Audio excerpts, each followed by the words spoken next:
Nkwebaza okubanga okyaliko ku Salt TV oli mu kwerunga tukomye wate n'ekitundu kyaffe ekyokubiri ekyomunyo live. Abasaba abakazi akaboozi okusobola okubawa emirimu mu bitongole bitali bimu balabuddwa okukikomya bunnambiro ng'oyonna anaakwatibwa yajja okubanga anyumizaako abalala. Bino byonna bituukiddwako ku mukolo ogw'okulwanyisa obulyake n'enguzi olubeerawo buli ng'ennaku z'omwezi mukaaga omwezi guno ogwa Desemba. Ruth Nachobe alabudde abakozi ba gavumenti abasaba abakozi akaboozi ak'ekikulu okusobola okubawa emirimu nti kino kye bakola kimenya mateeka. If I use my body to get the job, when I come to the job I must first build myself and satisfy myself for having used my body to get this job. Takomyawo alagidde kaliisoliiso wa gavumenti okukwata abo bonna abenyigira mu kulya enguzi nga bagijja ku abo abagenda okuwa obuweereza eri gavumenti. You don't know what you are demanding for. Those big fish are not eating the money. The money is being eaten by the so she's rightly getting the people who are eating the money. Bino abyogeredde ku mukolo gw'okwefumiitiriza mu kulwanyisa enguzi n'obulyake olubaawo buli ng'ennaku z'omwezi mukaaga omwezi ogwa Desemba. Nachobe ategeezezza nti abakulu abagaba emirimu mu bitongole bya gavumenti abamu tebamanyi na kubuuza bibuuzo mu lunyanyimbe kimanyiddwa nga interview eri abantu ababazze okufuna emirimu n'abasaba okwekuba mu ttooki n'okwekolamu omulimo okusobola okulaba nga bafuuka ab'omutindo.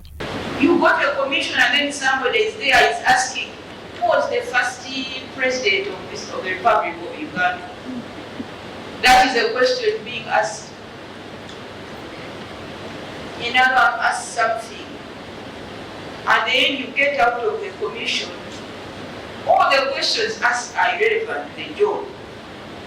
Betty Olive Namisango kamyatuli omwe ono nno nga ye kaliisoliiso wa gavumenti agamba nti enguzi eviiriddeko abantu bangi abatalina bukugu mu mirimu gye bakola mu bitongole bya gavumenti ebitali bimu okubanga ate baweereza ekintu kiviiriddeko ne Uganda okudda emabega.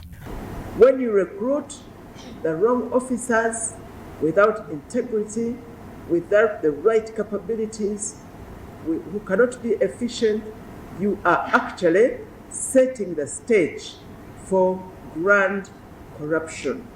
Abakulu abalala bakulu ebitongole bya gavumenti okubadde Edith Nakalemo ono nga yakolera okulwanyisa enguzi mu maka g'obwa pulezidenti ne bamusiga nsimbi naye aliko byannyonnyodde biyinza okuyamba okulwanyisa enguzi.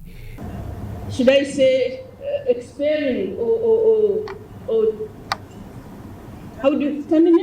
terminating those public officers that are mentioned to be corrupt? If you are a housewife and you are very lazy, you are not doing your work, you are also very corrupt. And oftentimes, we breed corruption from our own homes. We are the ones who are very corrupt as parents.